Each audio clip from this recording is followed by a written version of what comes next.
Thank you, Chairperson, and thank you, Mr. Pretorius. I appear before this Commission, as you have stated, Chairperson, at the request of the Commission, but I also appear to assist the Commission in its work, and I'd like to make this opening statement on behalf of the African National Congress. When I was confirming that I would be appearing, I happened to be talking to one of my colleagues who is also head of state. We had to attend to some matter, and I said I would be appearing before the Commission. And his reaction was, how can you do that as head of state? I said, this is how our democracy works.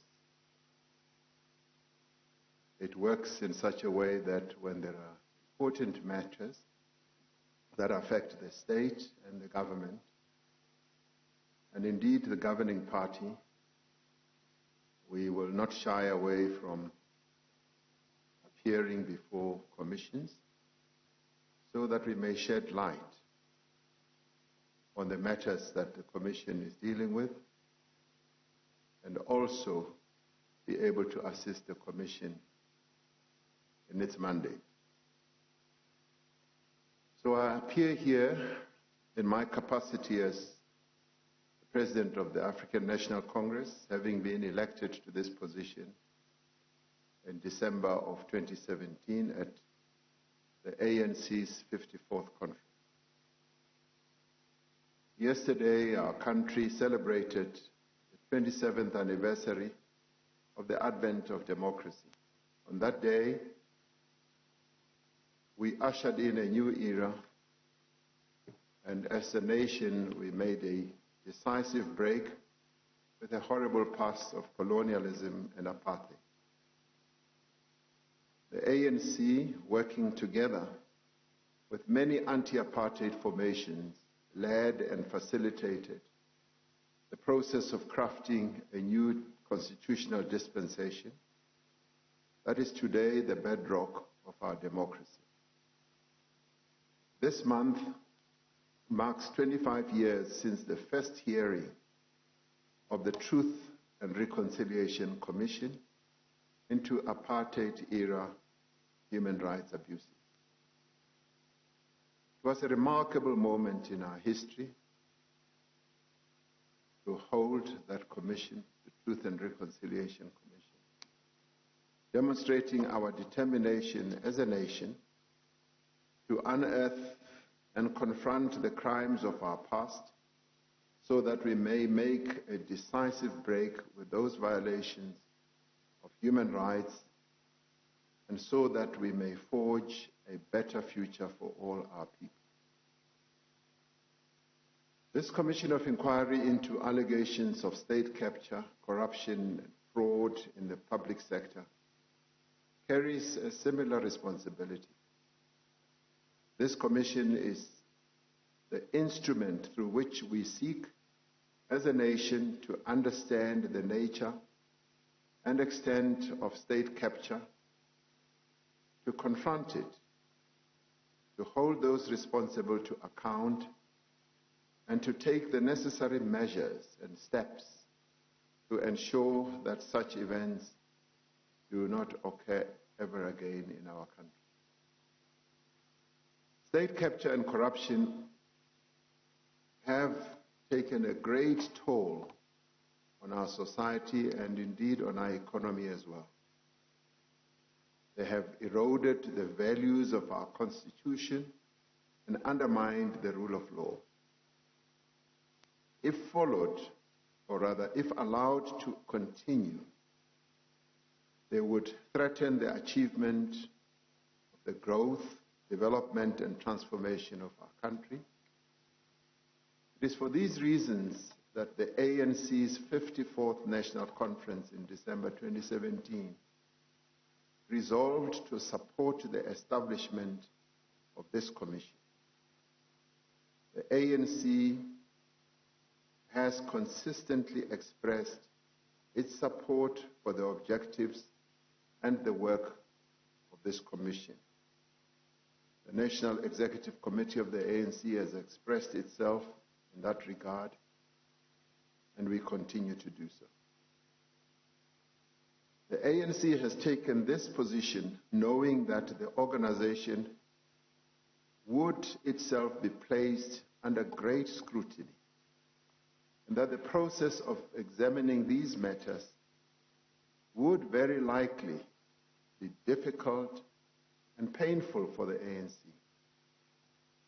Nevertheless, the ANC maintains that this commission is a necessary part of the broader social effort to end all forms of state capture and corruption. The ANC's position has been that it is the responsibility of ANC members, and indeed all South Africans, to assist the Commission in its work. Therefore, I appear before the Commission not to make excuses or to defend the indefensible. The ANC has agreed to not only support the work of the Commission, but to assist the Commission in every way possible to fulfill its mandate. My submission and other submissions made on the ANC's behalf by a number of my comrades and colleagues are therefore intended to provide whatever information, context, and explanation the Commission may require. Corruption is not a new phenomenon in South Africa. The apartheid system was morally and systematically corrupt.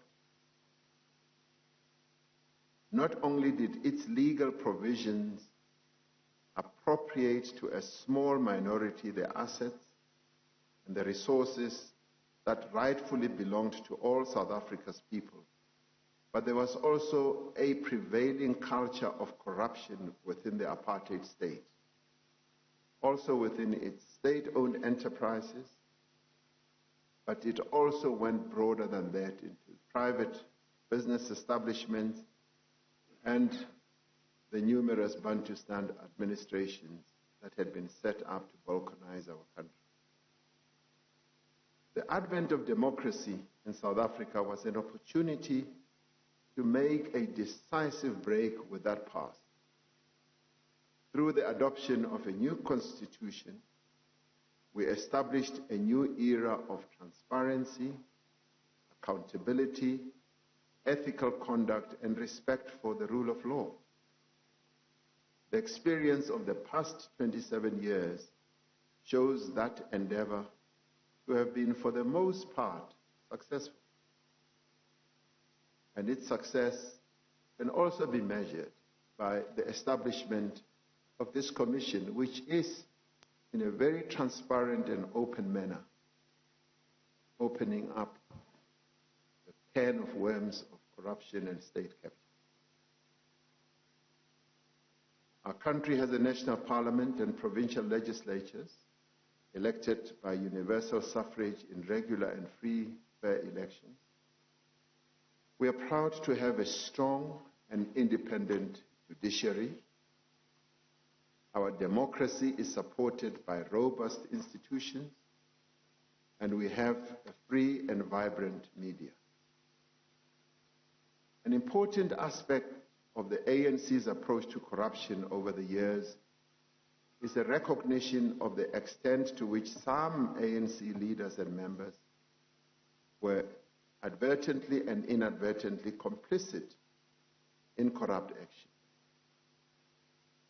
And this recognition was well articulated in our conferences, where we did say that we need to openly and publicly acknowledge that these are the problems that we have to deal with.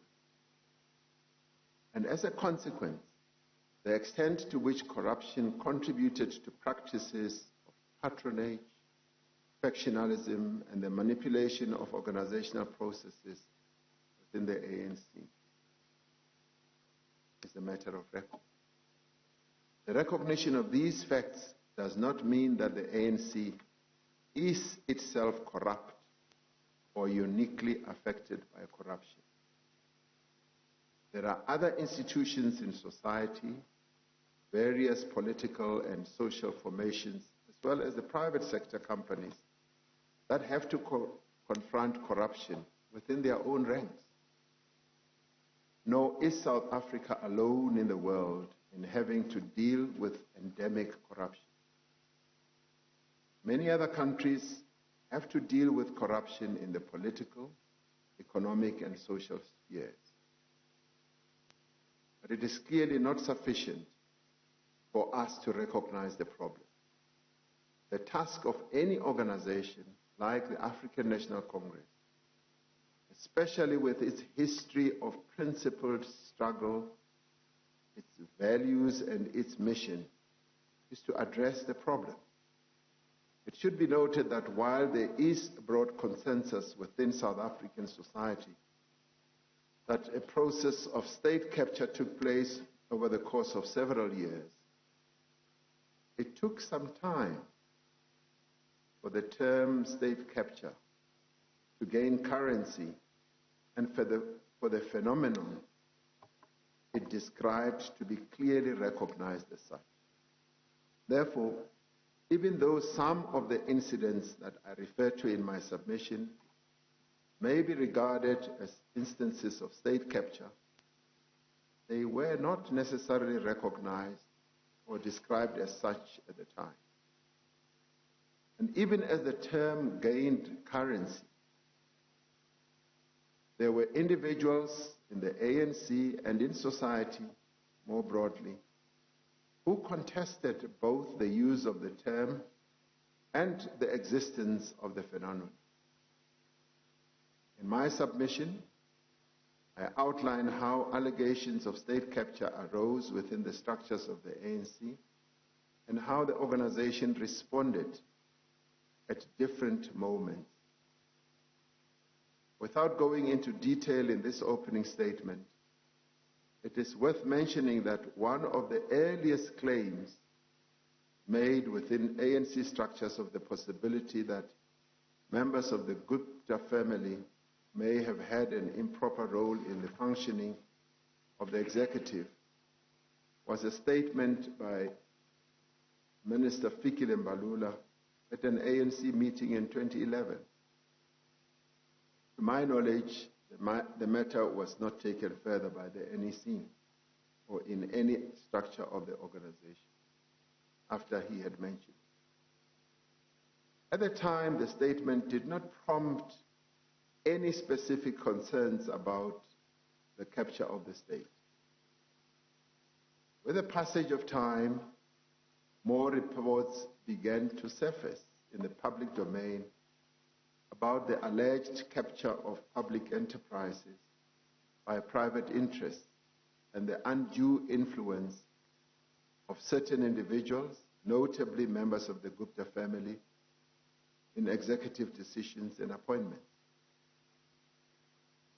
As the volume of evidence began to mount in the public domain, the issue of state capture, even if it was not described in those terms at the time,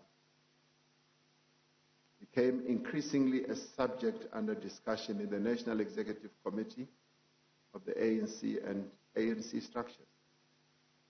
It was also a matter taken up more directly by ANC's alliance partners, the South African Communist Party and the Congress of South African Trade Unions. It was also taken up by ANC veterans and other outside structures of the organization, including civil society formations, including religious organizations. Corruption is, by its nature, a covert activity. Those who perpetrate corruption and related crimes generally seek to keep their actions hidden or masked and disguise their intentions. Without direct evidence, without any investigative capability and mandate, and in the face of vehement denials, it is difficult for any structure to confront such activity. In addition, the ability of any organization, but especially a political formation, to act on allegations of malfeasance relies not only on its formal rules and procedures, but also on the balance of power within its structures. The alignment of views within such an organization is further influenced by access to the offices of state, where the ability to appoint and to dismiss and even to dispense patronage is concentrated amongst a few individuals. For the ANC, this was compounded by its own subjective challenges. The ANC took time at its 54th National Conference to reflect on these subjective challenges and recognized the erosion of its organizational integrity as processes have been manipulated to advance the material interests of certain members and associated private companies and individuals. This manifested itself in weak and pliable branches of the ANC. It also manifested itself with vote buying and gatekeeping, factionalism, and open conflict. This provided fertile ground for state capture and corruption. As I outlined in my submission, Chairperson, the ANC has, over the course of several years, recognized the existence of corruption within the state, within its own ranks, and in other parts of society. It has taken a number of resolutions on measures to prevent corruption, including on issues relating to state capture. These are evident in the statements of the ANC National Executive Committee, particularly from 2016 onwards, which included a call for an independent investigation by competent authorities into these allegations. The question that arises is whether these resolutions and pronouncements were followed by meaningful action to fight corruption and end state capture. In answering this question, we must acknowledge that the issue of state capture was a matter of great political contestation within the ANC. Differences over whether indeed state capture existed, its extent and form, and what should be done about it contributed to divisions within the National Executive Committee and other ANC structures. These divisions were evident also in government, in parliament, and other sections of society. Indeed, the issue of state capture and corruption was prominent in the contestation that took place ahead of the ANC's 54th National Conference in December 2017. However, we would argue that over the course of time, through political debate and democratic contestation, the organization took active measures to confront state capture.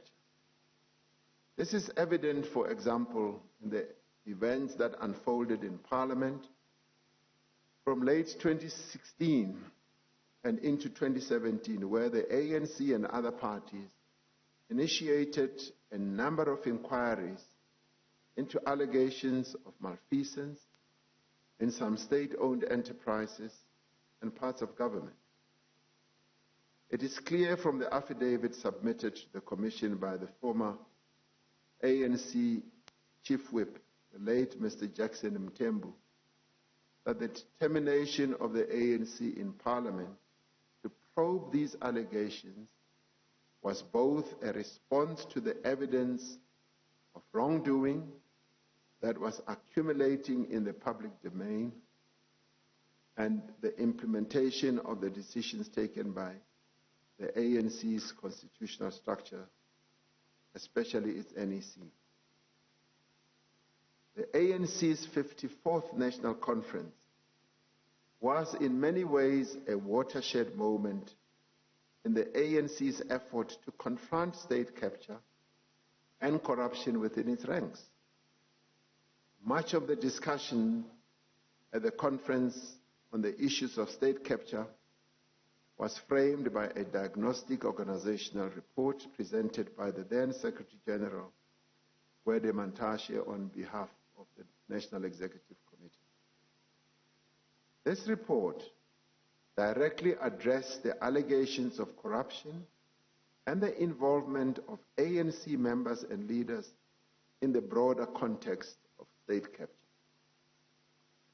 The conference consequently resolved to demand that every ANC member accused of or reported to be involved in corrupt practices should account to the Integrity Commission immediately or face disciplinary process. It also resolved to summarily suspend people who fail to give an unacceptable explanation or to voluntarily step down while they face disciplinary, investigative, or prosecutorial procedures. It also resolved to publicly disassociate the organization from anyone, whether business, donor, supporter, or member, accused of corruption or reported to be involved in corruption. It further resolved to ensure that ANC members and structures cooperate with law enforcement agencies to criminally prosecute anyone guilty of corruption. And further, it said it requires the ANC deployees to cabinet, that is National Cabinet, especially the Minister of Finance, Minister of Police, Justice, and Correctional Services to strengthen state capacity to successfully investigate and prosecute corruption and account for any failure to do so. Now, these resolutions, in more ways than one, signaled a clear determination by the membership of the African National Congress to acknowledge the organization's failing, to make also a clean break with corrupt practices, and to initiate an ethical, political, and organizational renewal of the ANC. Now, following the 54th National Conference and in line with its resolution, the ANC embarked upon a process of organizational rebuilding and renewal. This included corrective measures both within the ANC and indeed the state, while the latter are dealt with more extensively in my statement to the Commission, the capacity as head of state which will be presented. It is important to note that these measures were informed and inspired by the mandate of the ANC's National Conference, which, as you might be aware, is attended by thousands of members from ANC branches across South Africa. One of the areas in which the ANC has taken clear action is to require that members of the ANC who are formally charged with corruption and other serious charges must immediately step aside from all leadership positions in the ANC, legislatures or government structures, pending the finalization of their matters. Such members who do not step aside may be summarily suspended. Furthermore, members of the ANC who are reported to be involved in corrupt and other criminal practices must go to the ANC's Integrity Commission and provide a credible explanation for these allegations or reports. Should members fail to give an acceptable explanation, they may be suspended or subjected to disciplinary process.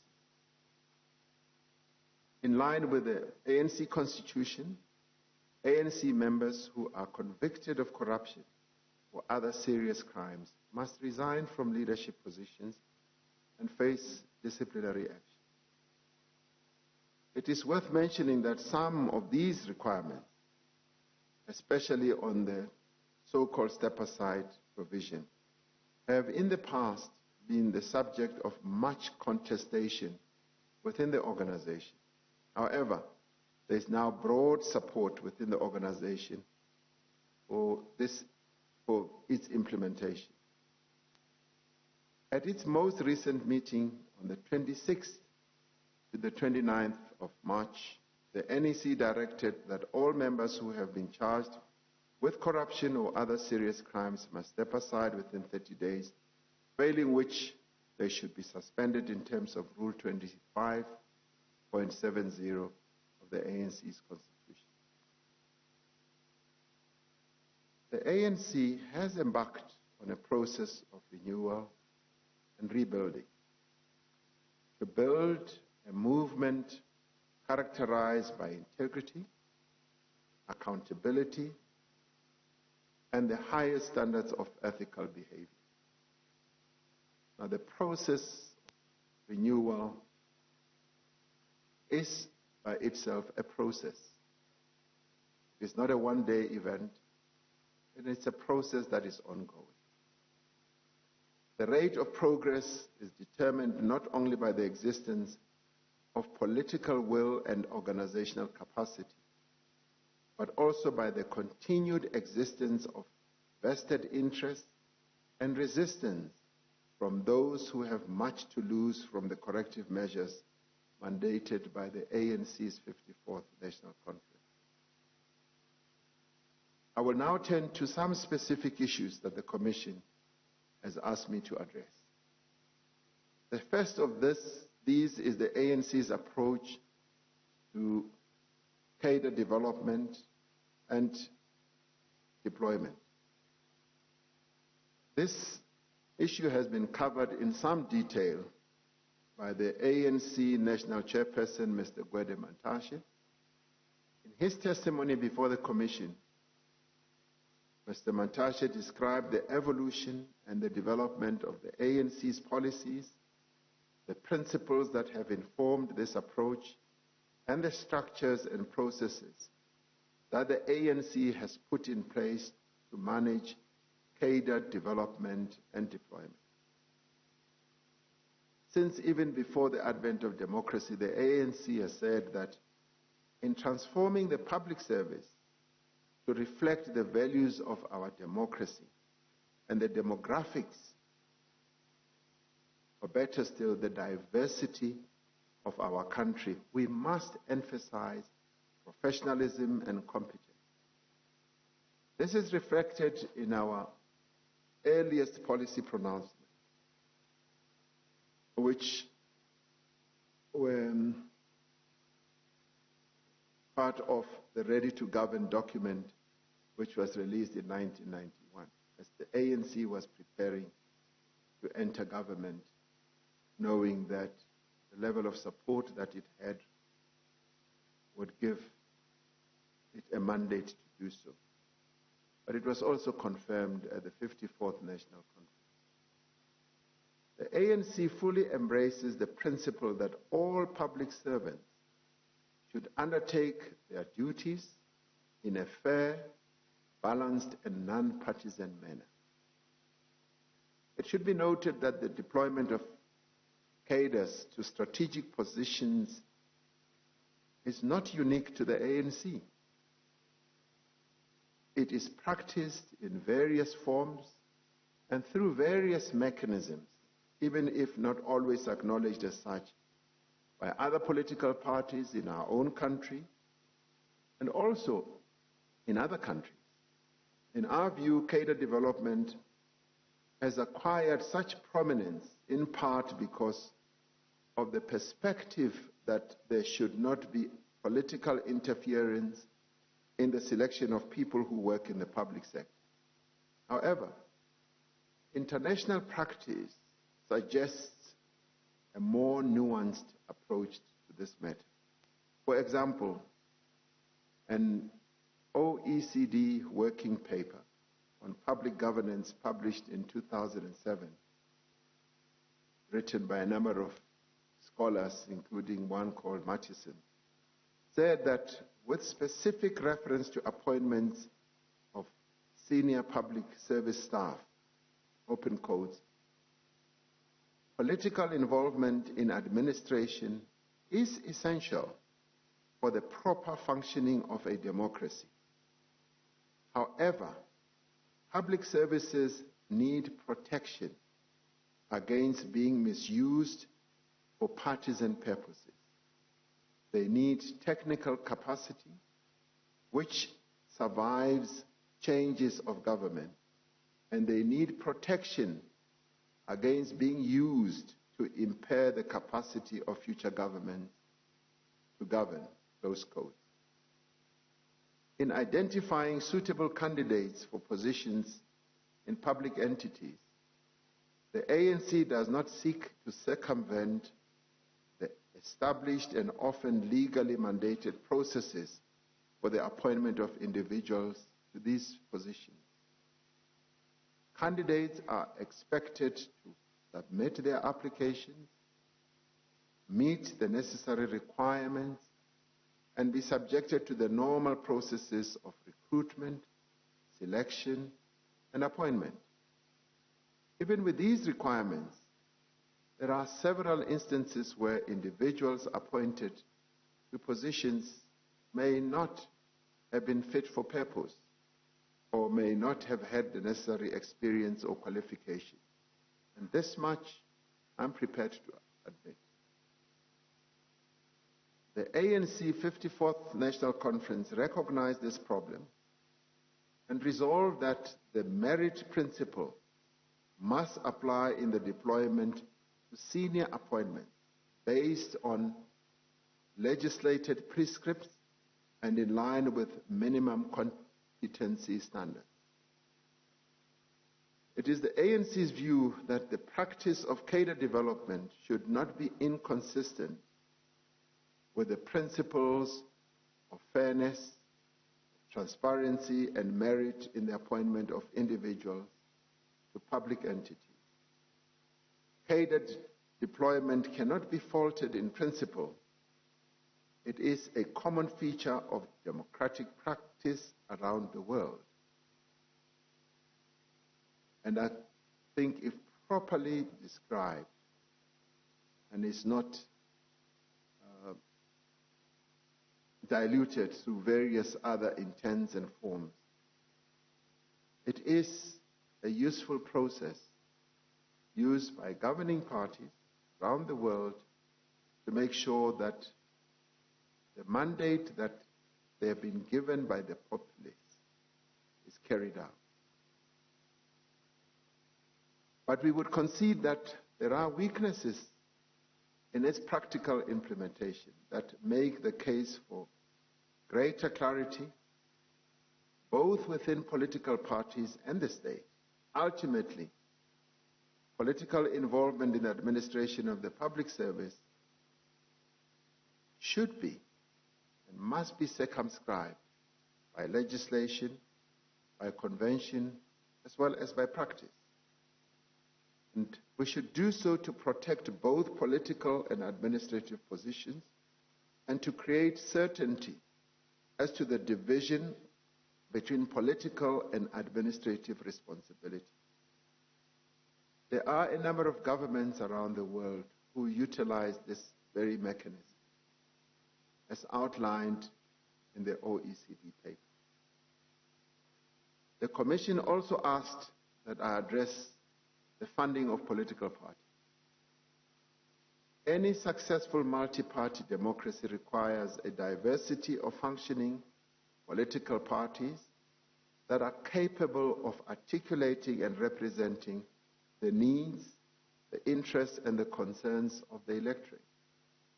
For this, political parties require funding, and in the absence of sufficient public funds for this purpose,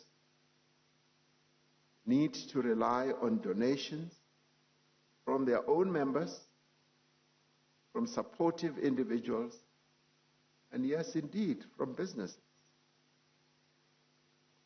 Until the adoption of the Political Party Funding Act, which took effect from the 1st of April 2021, there were few, if any, specific restrictions on donations to political parties and no requirements on the reporting of donations, either publicly or to any particular authority. Like other parties, the ANC relies on several sources of funding. Many treasurer generals who run the financial affairs of various political parties will testify that the running of political parties has become increasingly costly, expensive, and requires a lot of funding. These include funds allocated to represented political parties, which are administered by the IEC, membership subscriptions, as well as levies that are levied on members who are deployed either in Parliament or various places, fundraising initiatives like, in the ANC's case, the Progressive Business Forum, funding dinners and other events, and donations from individuals and companies. Despite the absence of any official policy on donations, there is an expectation based on the ANC Constitution, its principles and its values, that the ANC would not knowingly accept monies that are a product of a criminal act, are offered in exchange for favors, or are from a source known to engage in illegal or unethical activity. The ANC has long recognized the risk presented by the lack of regulation with respect to political funding, political party funding. The lack of transparency in donations to political parties increases the potential for corruption and the exercise of improper influence on political activity and government processes. It was to address this problem that the ANC resolved at its 52nd conference that, open quotes, the ANC should champion the introduction of a comprehensive system of public funding of representative political parties in the different spheres of government and civil society organizations. This should include putting in place an effective regulatory architecture for private funding of political parties and civil society groups to enhance accountability and transparency to the citizenry, close quote.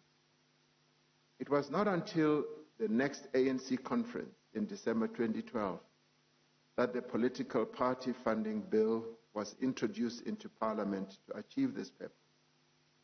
We believe that the Political Funding Act will have a far-reaching implication for the integrity and transparency of our political system and will help to rebuild public trust in the political process. While the Political Party Funding Act deals with donations to political parties, the ANC has also identified weaknesses in its approach to the funding of internal party contests, that is, leadership contests. Specifically, it has noted that its guidelines on the conduct of internal leadership elections are not suited for the conditions of the time that we live in, and has initiated a process to review its policies on this matter.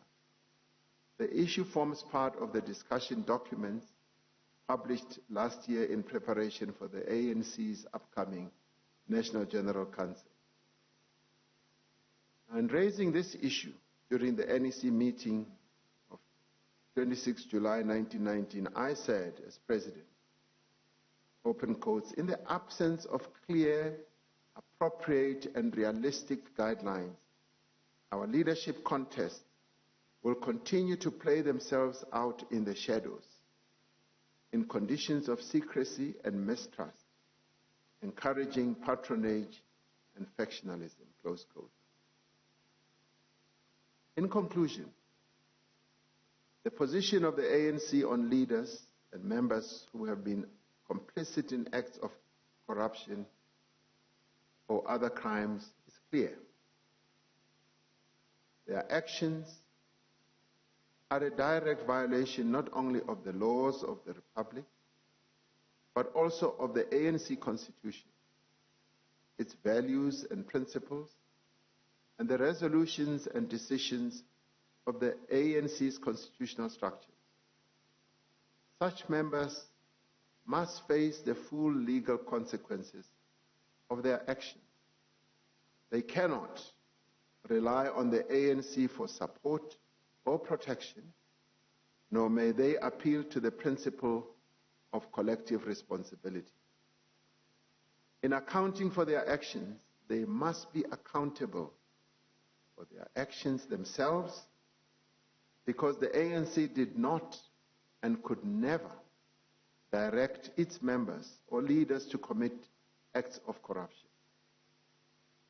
While the ANC distances itself from those within its ranks who have been involved in corruption or who are complicit in state capture, the organization must and does acknowledge that it must provide explanations for the matters currently under investigation by the Commission. We should do so because state capture took place under our watch as the governing party. It involved some members and leaders of our organization, and it found fertile ground in the divisions, in the weaknesses, and the tendencies that have developed in our organization since 1994. I should say, however, that the vast majority of ANC leaders, ANC cadres, and ANC members are vehemently opposed to corruption in all its manifestations. But we all acknowledge that the organization could and should have done more to prevent the abuse of power and the misappropriation of resources that defined the era of state capture. Particularly during the period under review by this commission, the ANC does admit that it did make mistakes, as we have admitted in our various conferences. Made mistakes as it sought to execute the mandate that it was given by the voters. It had shortcomings in living up to the expectations of the people of South Africa in relation to enforcing accountability and engendering a culture of effective consequence management. As the leadership of the ANC, duly elected at its 54th conference, we acknowledge these shortcomings as an organization, and we did acknowledge that at our 54th National Conference, and we do so now. For this, we acknowledge to the people of South Africa that we did not always live up to the values and principles that have defined the glorious movement that we belong to for over more than a century of its existence. We are, however, determined, and we undertake to work alongside all South Africans to ensure that the era of state capture is relegated to history, and that the excesses that took place may never, never, never, ever occur in our country. I thank you, Chairperson. Thank you, Mr. President. We are at 9 minutes past 11. We normally take an adjournment at 11:15. I think we should take an adjournment now so that when we resume, then we can continue.